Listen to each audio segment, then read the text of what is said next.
আমরা মনে করি একটা অনির্বাচিত সরকার বা অন্তর্বর্তীকালীন সরকার লম্বা সময় থাকা উচিত নয়। রাষ্ট্রের গুরুত্বপূর্ণ প্রয়োজন পূরণের জন্য একটা অচল অবস্থা থেকে একটা রেগুলার অবস্থায় নিয়ে যাওয়ার জন্য যে সময়টুকু দরকার যত দ্রুততম সময়ের মধ্যে সম্ভব একটা নিয়মতান্ত্রিক গণতান্ত্রিক সরকারের হাতেই রাষ্ট্রের ক্ষমতা দেওয়া উচিত, তাদের জনগণের অংশীদারিত্ব থাকবে। এই জন্য আমরা সবসময় মানে নির্বাচন হলে কি হবে এটি বড় কথা নয়, নির্বাচনটা সুষ্ঠু হইতে হবে, এটা ক্রেডিবল হতে হবে, এটা গ্রহণযোগ্য হতে হবে, এটা অংশগ্রহণমূলক হতে হবে। এই কাজটি নিশ্চিত করাটা হচ্ছে একটা বড় চ্যালেঞ্জ। সুতরাং এটার জন্য যে সময়টুকু দরকার সেই সময়টুকু সরকারের দেওয়া উচিত এবং সেই সময়টুকু বিরোধী দলের আমরা যারা রাজনীতি করি তাদেরও দেওয়া উচিত বলে আমরা আমাদের নির্বাচনী কার্যক্রম হচ্ছে আমাদের কর্ম পদ্ধতি অনুযায়ী, কর্মসূচি অনুযায়ী আমাদের 4 দফা কর্মসূচি। এই 4 দফার অন্যতম হচ্ছে সৎ দক্ষ যোগ্য নেতৃত্ব তৈরি, সমাজের নেতৃত্ব পরিবর্তন। সুতরাং নির্বাচনী কাজ আমাদের নিয়মিত কাজের অংশ।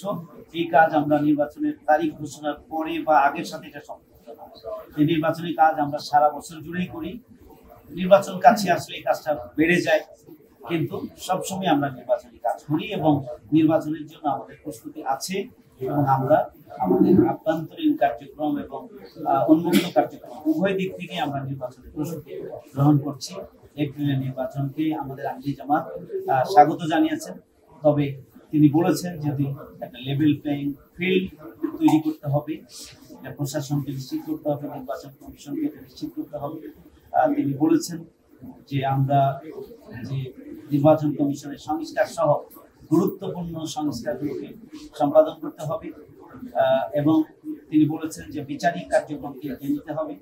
এই সমস্ত শর্তগুলো পূরণ করে সরকার এপ্রিলে মাঝামাঝি সময় যদি এগুলোকে এগিয়ে নিয়ে নির্বাচন দিতে পারেন তাহলে সেই নির্বাচন জনগণের কাছে গ্রহণযোগ্য হতে পারে।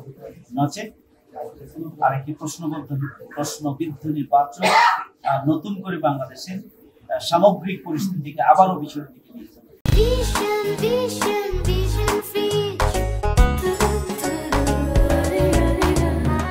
এই জন্য এগুলো নির্বাচনের আগে যে ঘোষিত ডেটের আগে এই সমস্ত বিষয়গুলোকে সামনে রেখে সরকারের দ্রুত পদক্ষেপ গ্রহণ করা দরকার।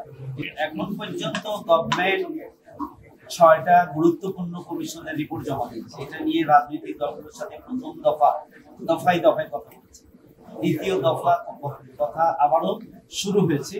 আমরা খুবই আশাবাদী যে অনেকগুলো বিষয়ের সাথে রাজনৈতিক দলগুলো এখন দ্বিতীয় পর্যায়ে এসে একমত হয়েছে। এই জন্য হয়তো অনেকগুলো বিষয় সংস্কারের সাথে রিলেটেড বিষয়গুলো খুব কম সময়ের মধ্যেই সম্পন্ন। এরপরে প্রশ্ন আসবে যে এই সংস্কারটা কার্যকর হবে কিনা, সেটাকে নিয়েও একটা ঐকমত্য প্রয়োজন এবং জুলাইয়ের মধ্যে তারা একটা রিপোর্ট পেশ করবে। জুলাইয়ের মধ্যে সরকার যে ফাইনাল একটা রিপোর্ট দেবেন এই ধরনের একটা প্রত্যাশা তারাও ব্যক্ত করছেন। আমরা আশাবাদী যেভাবে অগ্রসর হচ্ছে এটাকে আরেকটু গতি নিয়ে যদি এগিয়ে নেওয়া যায়, আশা করা যায় যে মানে কাঙ্ক্ষিত সময়ের মধ্যেই সংস্কার হচ্ছে সবচেয়ে গুরুত্বপূর্ণ এবং বিশেষ করে নির্বাচন সংস্কার, নির্বাচন ব্যবস্থা এবং অন্যান্য মৌলিক সংস্কার যেটা নির্বাচনের সাথে রিলেটেড, এই সংস্কারগুলো গুরুত্বপূর্ণ। এগুলো একটা গুরুত্বপূর্ণ অধ্যায় অতিক্রম করবে বলে